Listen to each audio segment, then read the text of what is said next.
Om Shanti 31 December 2025 अव्यक्त महावाक्य पुनरावृत्ति 15 डिसेम्बर 2006 मुरलीर सारांश स्मृति स्वरूप अनुभवी मूरत होई गोटिए सेकेंड्रे तीव्र गति रे परिवर्तन करी सम्मानर सहित उत्तीर्ण हुआ। स्मृति स्वरूप अनुभवी मूरत होई गोटिए सेकेंड्रे तीव्र गति रे परिवर्तन करी सम्मानर सहित उत्तीर्ण हुआ। आजी बाप दादा चारिआडर पिलामानक मस्तकरे तीनोटी विशेष भाग्यर रेखा चमकुथिबार देखुछंती। समस्तंक मस्तक भाग्यर रेखा गुड़िक द्वारा चमकुछि। गोटिए हेला परमात्मा मिलनर भाग्यर रेखा, द्वितीय हेला श्रेष्ठ शिक्षकों द्वारा शिक्षा प्राप्त करिबार भाग्यर रेखा, तृतीय हेला सद्गुरुं द्वारा श्रीमत प्राप्त करिबार भाग्यर रेखा। एमिति तो तुम मानको अकलन भाग्य मिलिछि, किंतु बाप दादा आज विशेष करी एही तीनोटी भाग्यर रेखा को देखुछंती। तुमे माने मध्य निज निजर मस्तकरे चमकुथिबा रेखा गुड़ी को अनुभव करुछ ना। सबुठारु श्रेष्ठ हेला परमात्मा स्नेहर पालनार रेखा। जेपरि बाबा उच्चरु उच्च अटंती सेहीपरि परमात्मा पालना मध्य उच्चरु उच्च अटे। तेबे एही पालना मध्य केते कम आत्मा को प्राप्त हेउछि, किंतु तुमे समस्ते एही पालना पाइबार पात्र होई जाइछ। एही पालना सारा कल्प भितरे तुम मानकु थरे मात्र प्राप्त हेउछि। जदि एबे न हेबो तेबे आउ केबे भी प्राप्त होई परिबो नाही। एही भली परमात्मा पालना, परमात्मा स्नेह, परमात्मा प्राप्ति कोटिक भितरे केही केही आत्मा को ही अनुभव होई थाए। तुमे समस्ते तो एहार अनुभवी अटना, अनुभवी मूरत अटना। तेबे सर्वदा निजर मस्तकरे एही भली भाग्यर तारका चमकुथिबार देखा जाउछि तो सबु बेले तो ना केबे केबे चमकुथिबा तारका मलिन पड़ी जाउछि कि? एथिरे ढिला हेबा उचित नुहे। जदि चमकरे ढिलापणिया आसुछि तेबे तार कारण कौन जानिछ तो? बाप दादा देखुछंती जे एहार कारण हेला पिला माने सर्वदा स्मृति स्वरूप हेउनाहंती। भाबुछ मु आत्मा अटे, तेणु भाविबार स्वरूप हेउछ, किंतु स्मृति स्वरूप कम हेउछ। तेबे जे पर्यंत स्मृति स्वरूप होई नाह से पर्यंत समर्थी आसी पारिबो नाही। कारण स्मृति ही समर्थी प्राप्त कराई थाए। स्मृति स्वरूप ही समर्थ स्वरूप अटे। सेथिपाई भाग्यर तारका कम चमकुछि। एबे निजे निजको पचार जे अधिक समय भाविबा स्वरूप हेउछ ना स्मृति स्वरूप हेउछ। भाविबा स्वरूप हेबा द्वारा बहुत भल भल कथा भाबुछ। मु ये अटे, मु सीए अटे, मु सीए अटे, किंतु स्मृति स्वरूप न हेबा कारणरु भल भल भाबुथिले मध्य सेथिरे व्यर्थ संकल्प एवं साधारण संकल्प मिसी जाउछि। वास्तव में देखा गले तुम मानकर अनादि स्वरूप स्मृति स्वरूप सहित समर्थ स्वरूप अटे। भाविबा वाला स्वरूप नुहे। एवं आदि समय मध्य वर्तमान समयर स्मृति स्वरूपर प्रारब्ध प्राप्त हेउछि। तेणु अनादि एवं आदि स्मृति स्वरूप अटे।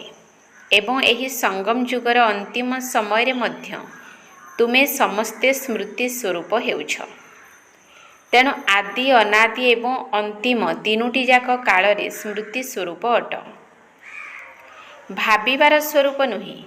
सेथिपाई बाप दादा पूर्वर मध्य कहिछंती जे वर्तमान समय अनुभवी मूरत हेबा ही श्रेष्ठ स्थिति अटे। भाबुछ मु आत्मा अटे, मते परमात्मा प्राप्ति मिलिछि, किंतु बुझी जिबा एवं अनुभव करिबा भितरे बहुत अंतर रहिछि। अनुभवी मूरत केबे भी माया ठारू धोखा खाई परिबो नाही किंबा दुखर अनुभूति करि परिबो नाही। मझिरे मझिरे तुमे माने जे मायार खेल देखुछ बा खेल खेलुछ तार कारण हेला अनुभवी मूरत हेबार कमी। तेबे अनुभवर अधिकारी हेबा सबुठारु श्रेष्ठ स्थिति अटे। तेणु बाप दादा देखुछंती जे केतेक पिला भाबुछंती बहुत किंतु स्वरूप हेबार अनुभूति कम हेउछि। आजिर दुनिया रे अधिकांश आत्मा देखि देखि एवं शुणी शुणी थकी गलेनी किंतु अनुभव द्वारा प्राप्ति करने चाहूँगी। तेणु अनुभव कराइबा मध्य अनुभवी आत्मा द्वारा ही संभव हो पारिबो। एहा छड़ा अनुभवी आत्मा सदा सर्वदा आगक बढ़ी चलीथिबो एवं उड़ी चलीथिबो, काहेकि अनुभवी आत्मा भितरे ही उमंग उत्साह सर्वदा उजागर रही थाए। तेणु चेक कर मु ज्ञानर सबु पॉइंट गुड़िकर अनुभवी मूरत हेलिनी। अनुभवर अधिकारी पणिया तुमर प्रत्येक कर्म देखा जाउछि तो प्रत्येक बाणी एवं प्रत्येक संकल्प अनुभवर अधिकारी हिसाब रे हेउछि ना केवल बुझिबा आधार रे हेउछि। गोटिए हेला बुझी जिबा आउ गोटिए हेला अनुभव करिबा। सब विषय रे ज्ञानर पॉइंट गुडी को वर्णना करी बुझाइबा एहा तो बाहरर वक्ता माने मध्य बहुत भल भाषण करी बुझाई देउछंती, किंतु प्रत्येक पॉइंट रो अनुभवी स्वरूप हेबा एहा हेला ज्ञानी आत्मार लक्षण। जोग लगाइबा वाला बहुत अछंती, जोगरे बसिबा वाला मध्य बहुत अछंती, किंतु जोगर अनुभव करिबा अर्थ शक्ति स्वरूप हेबा एवं शक्ति स्वरूपर परिचय हेला जेउ समय रे जेउ शक्तिर आवश्यकता थिबो सेही समय रे सेही शक्ति को आवाहन करी निर्विघ्न स्वरूप होई जाउथिबो।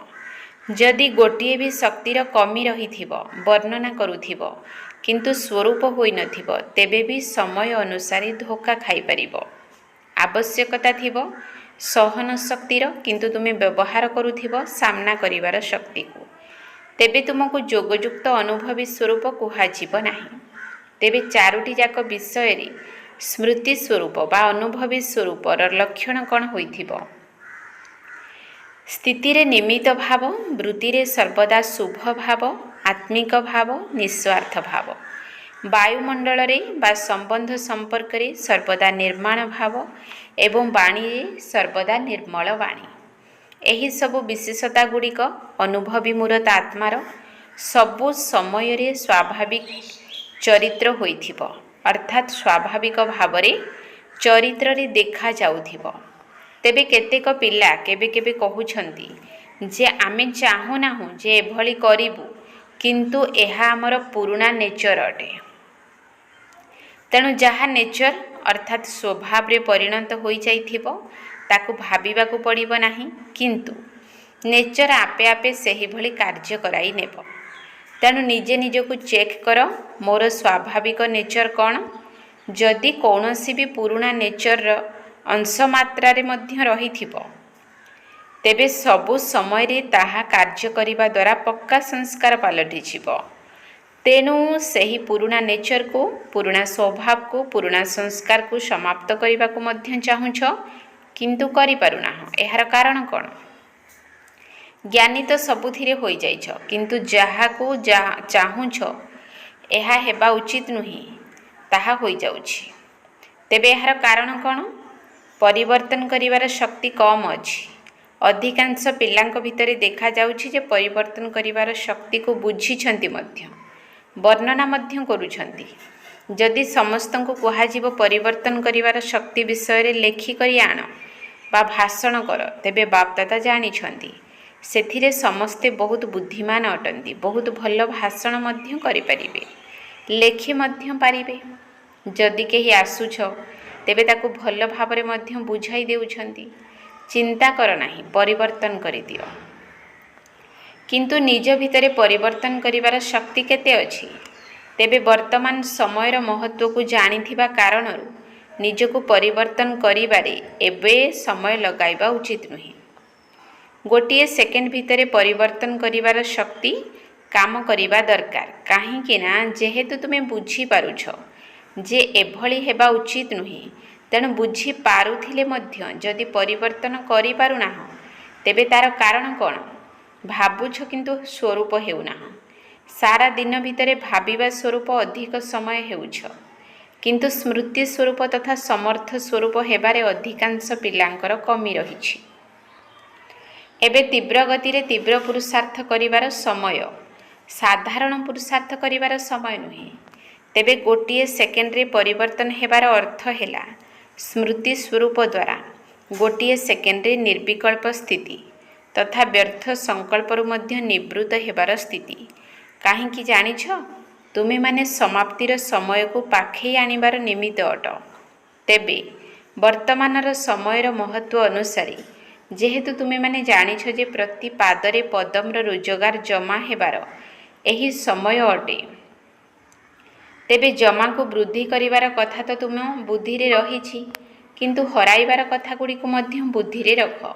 जदि प्रति पादरे पदम जमा करूछ तेबे प्रति पादरे पदम हराई मध्य देउछ ना नहीं।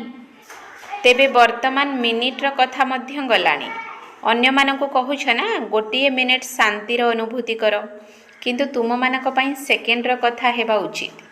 जेपरी हाँ एवं ना भाविबा पाई केते मिनिट लागुछि गोटे सेकेंड ना, तेणु परिवर्तन शक्ति मध्य एतिकी तीव्र हेबा दरकार।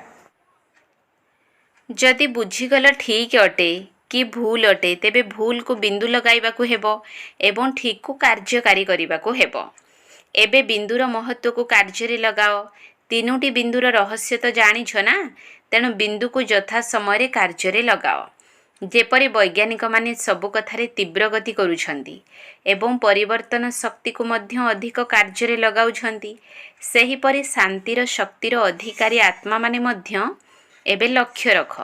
जदि परिवर्तन करिवार अछि तेबे ज्ञानी तो समस्ते अट एवं शक्तिशाली हुओ एवं सेकेंड रे गति रे परिवर्तन करुछु तो हुई बुझे करि नेबु एपरि नुही, तेबे यह होई पारिबो ना मुस्किल अटे। काहींकि ना शेष समय रे गोटे सेकेंड रो ही परीक्षा आसीबो, मिनिट रो नुही। जदि सेकेंड रे पास करिवार अभ्यास बहुत समय रो थिबो तेबे जाई गोटे सेकेंड भितरे सम्मानर सहित पास करि परिबो। तुमे माने परमात्मा विद्यार्थी अट, परमात्मा पाठ पढ़ा पढ़ुछ, तेणु सम्मानर सहित उत्तीर्ण हेबाकू ही पड़िबो ना। केवल पास हेबार नंबर रखिदेले कौन हेबो? पास विथ ऑनर अर्थात सम्मानर सहित उत्तीर्ण हेबाकू पड़िबो। तेबे तुमे माने सब कौन लक्ष्य रखिछ? जे माने भाबुछंती पास विथ ऑनर हेबाकू पड़िबो से माने हाथ उठाओ। पास विथ ऑनर तो ऑनर अर्थात सम्मानर शब्द को विशेष गुरुत्व देबाकू पड़िबो। अच्छा, तेणु एबे कौन करिबाकू पड़िबो? मिनिट मोटर शब्द तो साधारण अटे, एबे सेकेंड रो काम करिबाकू पड़िबो। कौन सुनिल? पंजाब वाला एबे गोटे सेकेंड रो मामला। एथिरे नंबर 1 किए हेबो? पंजाब हेबो। एहा कौन बड़ कथा? एबे जेतिकी निसार सहित कहूछ बहुत भल कहूछ। बाप दादा जेते बेले सुनुछंती बहुत खुशी हेउछंती। तुमे माने कहूछ ना एहा कौन बड़ कथा? बाप दादा साथी रे अछंती ना, तेबे तुम साथी रे तो सबुठारो बड़ अथॉरिटी अछंती। तेणु एबे कौन करिवो? एबे तीव्र हेबाकू पड़िबो। सेवा तो करूछ, ता छड़ा सेवा न करी आउ कौन करी आउ करिवो बा कौन? खाली बसिकी। सेवा तो ब्राह्मण आत्मांकर धर्म मध्य अटे, कर्म मध्य अटे, किंतु एबे सेवा करिबा सहित समर्थ स्वरूप हेबाकू पड़िबो। जेतिकी सेवारे उमंग उत्साह देखाउछ सेथिरे बाप दादा खुशी अछंती, अभिनंदन मध्य देउछंती। किंतु जेपरी सेवार मुकुट मिली जाइछि ना, जुबा पदयात्री माने मुकुट पिंधि बसिछंती, मुकुट मध्य पिंधिछ, देख केते भल लागुछि। एबे समस्ते स्मृति स्वरूप हेबार मुकुट पिंधि देखाओ। जुबा वर्ग अट ना, तेणु केउ कमाल करिवो? सेवारे मध्य नंबर 1 एवं समर्थ स्वरूप हेबारे मध्य नंबर 1। संदेश देवा मध्य ब्राह्मण जीवनर धर्म एवं कर्म अटे, किंतु एबे बाप दादा संकेत देउछंती जे परिवर्तनर मेसिनारी को आहुरी तीव्र कर, नचेत पास विथ ऑनर हेबा कष्टकर होइछिबो। काहींकि ना बहुत समय अभ्यास हेबा दरकार। भाबिल एवं करिल। केवल भाबिबार स्वरूप हुओ नहीं, समर्थ स्मृति द्वारा समर्थ स्वरूप हुओ। व्यर्थ को तीव्र गति रे समाप्त कर। व्यर्थ संकल्प, व्यर्थ वाणी, व्यर्थ कर्म, व्यर्थ समय एवं संबंध संपर्क रे मध्य व्यर्थ विधि, व्यर्थ रीति नीति सबको समाप्त कर। जेतेबेले ब्राह्मण आत्मा माने तीव्र गति रे एही भली स्वर व्यर्थ को समाप्त करिदेब, ସେତେବେଳେ ଯାଇ ଆତ୍ମା ମାନଙ୍କର ଆଶୀର୍ବାଦର ଖାତା ଏବଂ ନିଜର ପୁଣ୍ୟର ଖାତା ତୀବ୍ର ଗତିରେ ଜମା କରିପାରିବ। ବାପ୍ ଦାଦା ତ ପୂର୍ବରୁ ମଧ୍ୟ ଶୁଣାଇ ଦେଇଛନ୍ତି ଯେ ବାପ୍ ଦାଦା 3ଟି ଖାତା ଚେକ୍ କରୁଛନ୍ତି, ପୁରୁଷାର୍ଥର ଗତିର ଖାତା, ଆଶୀର୍ବାଦର ଖାତା ଏବଂ ପୁଣ୍ୟର ଖାତା। କିନ୍ତୁ ଅଧିକାଂଶ ପିଲାଙ୍କର ଖାତା ଏବେ କମ୍ ଭରପୁର ଅଛି। ସେଥିପାଇଁ ବାପ୍ ଦାଦା ଆଜି ଏହି ସ୍ଲୋଗାନ ମନେ ପକାଇ ଦେଉଛନ୍ତି ଯେ ଏବେ ତୀବ୍ର ବେଗୀ ହୁଅ, ତୀବ୍ର ପୁରୁଷାର୍ଥୀ ହୁଅ, ତୀବ୍ର ଗତିରେ ସମାପ୍ତି କରିବା ବାଲା ହୁଅ। ତୀବ୍ର ଗତିରେ ନିଜର ସଂକଳ୍ପ ଦ୍ୱାରା ବାୟୁମଣ୍ଡଳକୁ ପରିବର୍ତ୍ତନ କରିବା ବାଲା ହୁଅ। ବାପ୍ ଦାଦା ଗୋଟିଏ କଥାରେ ସବୁ ପିଲାଙ୍କ ଉପରେ ବହୁତ ଖୁସି ମଧ୍ୟ ଅଛନ୍ତି। କେଉଁ କଥାରେ ଜାଣିଛ? ଆନ୍ତରିକ ସ୍ନେହ ତ ସମସ୍ତଙ୍କର ବାବାଙ୍କ ସହିତ ରହିଛି, ସେଥିପାଇଁ ମଧ୍ୟ ଅଭିନନ୍ଦନ। କିନ୍ତୁ କହିବୁ ଏବେ କ'ଣ କରିବ? ଏହି ମିଳନ ଋତୁ ସମାପ୍ତ ହେବା ପାଇଁ ଏବେ ତ ବହୁତ ସମୟ ବାକି ଅଛି। ତେଣୁ ତୀବ୍ର ଗତିରେ କିଛି ନା କିଛି ଚମତ୍କାରୀ କରି ଦେଖାଅ। କ'ଣ ପସନ୍ଦ ତ? ପସନ୍ଦ ତ? ଯେଉଁମାନେ ଭାବୁଛନ୍ତି ଲକ୍ଷ୍ୟ ଏବଂ ଲକ୍ଷଣ ଦୁଇଟିକୁ ସ୍ମୃତିରେ ରଖିବୁ, ସେମାନେ ହାତ ଉଠାଅ। ଡବଲ ବିଦେଶୀମାନେ ମଧ୍ୟ ରଖିବେ, ଟିଚରମାନେ ମଧ୍ୟ ରଖିବେ ଏବଂ ଯୁବାବର୍ଗବାଲା ମଧ୍ୟ ରଖିବେ ଏବଂ ପ୍ରଥମ ଧାଡ଼ିବାଲା ମଧ୍ୟ ରଖିବେ ତ? ତେବେ ପଦମ ପଦମ ପଦମ ଗୁଣା ଆଗୁଆ ଅଭିନନ୍ଦନ। ଆଚ୍ଛା, ଏବେ ଅଭ୍ୟାସ କର। ଗୋଟିଏ ସେକେଣ୍ଡ ଭିତରେ ନିର୍ବିକଳ୍ପ ନିରବ୍ୟର୍ଥ ସଂକଳ୍ପ ହୋଇ ଏକାଗ୍ର ଅର୍ଥାତ୍ ଏକମାତ୍ର ପିତା ଦ୍ୱିତୀୟ କେହି ନୁହେଁ, ଏହି ଗୋଟିଏ ସଂକଳ୍ପରେ ଏକାଗ୍ର ହୋଇ ବସିପାରିବ। ଅନ୍ୟ କୌଣସି ସଂକଳ୍ପ ନଥିବ, ଗୋଟିଏ ହିଁ ସଂକଳ୍ପର ଏକାଗ୍ରତା ଶକ୍ତିର ଅନୁଭବରେ ବସିଯାଅ। ଏଥିରେ ସମୟ ଲଗାଇବାର ନାହିଁ, କେବଳ ଗୋଟିଏ ସେକେଣ୍ଡ ଭିତରେ ଏକାଗ୍ର ହୋଇଯାଅ। ଚାରିଆଡ଼ର ପିଲାମାନଙ୍କୁ ଯେଉଁମାନେ ବି ବିଶେଷ ଶୁଭେଚ୍ଛା ବାର୍ତ୍ତା ପଠାଇଛନ୍ତି, ସେମାନେ ସମସ୍ତେ ନିଜ ନିଜ ନାମରେ ଶୁଭେଚ୍ଛା ଏବଂ ଆନ୍ତରିକ ଆଶୀର୍ବାଦ ସ୍ୱୀକାର କର। ବାପ୍ ଦାଦା ଦେଖୁଛନ୍ତି ଯେ ସମସ୍ତଙ୍କ ଦିଲ୍ ଭିତରେ ଆସୁଛି, ଆମେ ମଧ୍ୟ ମନେ ପକାଉଛୁ। କିନ୍ତୁ ତୁମେ ପିଲାମାନେ ସଂକଳ୍ପ କରିବା ମାତ୍ରେ ସେହି ସମୟରେ ହିଁ ବାପ୍ ଦାଦାଙ୍କ ପାଖରେ ପହଞ୍ଚି ଯାଉଛି। ସେଥିପାଇଁ ସବୁ ପିଲାଙ୍କୁ ନାମ ଏବଂ ବିଶେଷତା ସମ୍ପନ୍ନ ଶୁଭେଚ୍ଛା ଦିଆଯାଉଛି। ତେବେ ସମସ୍ତ ସଦା ସ୍ମୃତି ସ୍ୱରୂପ, ସଦା ସମର୍ଥ ସ୍ୱରୂପ, ଅନୁଭବ ସ୍ୱରୂପ ଶ୍ରେଷ୍ଠ ସନ୍ତାନମାନଙ୍କୁ ସର୍ବଦା ଯାହା ଶୁଭ ସଂକଳ୍ପ କରିଲ ତାକୁ ତୁରନ୍ତ କାର୍ଯ୍ୟକାରୀ କରିଲ। ଯେପରି ତୁରନ୍ତ ଦାନର ମହତ୍ତ୍ୱ ରହିଛି, ସେହିପରି ତୁରନ୍ତ ପରିବର୍ତ୍ତନର ମଧ୍ୟ ମହତ୍ତ୍ୱ ରହିଛି। ତେଣୁ ଏହିଭଳି ତୁରନ୍ତ ପରିବର୍ତ୍ତନ କରୁଥିବା ବିଶ୍ୱ ପରିବର୍ତ୍ତକ ପିଲାମାନଙ୍କୁ ସର୍ବଦା ପରମାତ୍ମ ପାଳନା, ପରମାତ୍ମ ସ୍ନେହ, ପରମାତ୍ମ ପାଠ ପଢ଼ା ଏବଂ ପରମାତ୍ମ ଶ୍ରୀମତକୁ ପ୍ରତ୍ୟେକ କର୍ମରେ କାର୍ଯ୍ୟକାରୀ କରୁଥିବା ମହାବୀର ପିଲାମାନଙ୍କୁ ସର୍ବଦା ସାହସ, ଏକାଗ୍ରତା ଏବଂ ଏକତା ଦ୍ୱାରା ନମ୍ବର 1 ତୀବ୍ର ପୁରୁଷାର୍ଥ କରୁଥିବା ପିଲାମାନଙ୍କୁ ବାପ୍ ଦାଦାଙ୍କର ଦିଲ୍ର ସ୍ନେହ ସମ୍ପନ୍ନ ଶୁଭେଚ୍ଛା, ଦିଲ୍ର ଆଶୀର୍ବାଦ ଏବଂ ନମସ୍ତେ। ଆତ୍ମିକ ସନ୍ତାନମାନଙ୍କର ଆତ୍ମିକ ବାପ୍ ଦାଦାଙ୍କୁ ନମସ୍ତେ, ନମସ୍ତେ, ନମସ୍ତେ। ସୁପ୍ରଭାତ। ଦାଦୀମାନଙ୍କ ସହିତ ସମସ୍ତେ ବହୁତ ଭଲ ପାଠ କରୁଛ। ବାପ୍ ଦାଦା ସମସ୍ତଙ୍କର ପାଠକୁ ଦେଖି ଖୁସି ହେଉଛନ୍ତି। ସାନ ସାନମାନେ ମଧ୍ୟ ଭଲ ପାଠ କରୁଛନ୍ତି। ତେଣୁ ଏମିତି ଭାବିବ ନାହିଁ ଯେ ଆମେ ଛୋଟ ଅଟୁ, ଛୋଟମାନେ ମଧ୍ୟ ଆଲ୍ଲାହଙ୍କୁ ପ୍ରିୟ ଅଟନ୍ତି। ଶକ୍ତିମାନଙ୍କର ପାଠ ଅଲଗା, ପାଣ୍ଡବମାନଙ୍କର ପାଠ ଅଲଗା।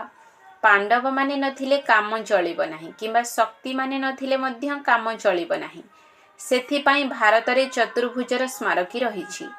ଅନ୍ୟ କୌଣସି ବି ଧର୍ମରେ ଚତୁର୍ଭୁଜର ସ୍ମାରକୀ ଦେଖାଇ ନାହାନ୍ତି, କିନ୍ତୁ ଭାରତର ସ୍ମାରକୀମାନଙ୍କରେ ଚତୁର୍ଭୁଜର ମହତ୍ତ୍ୱ ରହିଛି। ତେଣୁ ଉଭୟ ଭଲ ପାଠ କରୁଛନ୍ତି, କିନ୍ତୁ ଏବେ ଆଉ ଟିକିଏ ଶୀଘ୍ର ଶୀଘ୍ର କରିବାକୁ ହେବ। ବାସ୍, କେବେ କେବେ ଟିକିଏ ଢିଲା ହୋଇଯାଉଛ, ଏବେ କିନ୍ତୁ ଆଉ ଢିଲା ହେବାର ସମୟ ନାହିଁ। କଥା ତ ଭିନ୍ନ ଭିନ୍ନ ପ୍ରକାରର ଆସିବ, କିନ୍ତୁ ଆମକୁ ସବୁ କଥାର ରହସ୍ୟକୁ ବୁଝି ରହସ୍ୟଯୁକ୍ତ, ଯୋଗଯୁକ୍ତ, ସ୍ନେହଯୁକ୍ତ, ସହଯୋଗଯୁକ୍ତ ହୋଇ ଚାଲିବାକୁ ହେବ। ଏହା ଭଲ କଥା ନା? ବହୁତ ଭଲ ଲାଗୁଛି ନା? ଦେଖ କେତେ ପିଲା ଆସିଛନ୍ତି। କାହିଁକି ଆସିଛନ୍ତି? ଏମାନେ ସମସ୍ତେ କାହିଁକି ଆସିଛନ୍ତି? ତୁମ ସହିତ ମିଶିବା ପାଇଁ ଆସିଛନ୍ତି। ବାପ୍ ଦାଦାଙ୍କ ସହିତ ମଧ୍ୟ ମିଶିବା ପାଇଁ ଆସିଛନ୍ତି। କିନ୍ତୁ ସାଥିରେ ଯଦି ଦାଦୀମାନେ ନଥିବେ ତେବେ କହିବେ ମଜା ଆସୁନାହିଁ ଏବଂ ତୁମେମାନେ ନଥିଲେ ମଧ୍ୟ ମଜା ଲାଗେ ନାହିଁ। ବରଦାନ, ସ୍ମୃତିର ସୁଇଚ୍ ଦ୍ୱାରା ସ୍ୱ କଲ୍ୟାଣ ଏବଂ ସମସ୍ତଙ୍କର କଲ୍ୟାଣ କରୁଥିବା ସିଦ୍ଧି ସ୍ୱରୂପ ଆତ୍ମା ହୁଅ।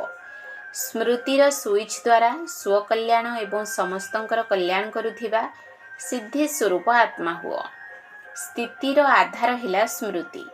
ସ୍ମୃତିରେ ସର୍ବଦା ଏହି ଶକ୍ତିଶାଳୀ ସଂକଳ୍ପ ରହୁ ଯେ ମୁଁ ବାବାଙ୍କର, ବାବା ମୋର। ତେବେ ଏହି ସ୍ମୃତି ଦ୍ୱାରା ନିଜର ସ୍ଥିତି ଶକ୍ତିଶାଳୀ ରହିବ ଏବଂ ଅନ୍ୟମାନଙ୍କୁ ମଧ୍ୟ ଶକ୍ତିଶାଳୀ କରିପାରିବ। ଯେପରି ସୁଇଚ୍ ଅନ୍ କରିବା ଦ୍ୱାରା ଚାରିଆଡ଼ ଆଲୋକିତ ହୋଇଯାଏ, ସେହିପରି ଏହି ସ୍ମୃତି ମଧ୍ୟ ଏକ ସୁଇଚ୍ ଭଳି ଅଟେ।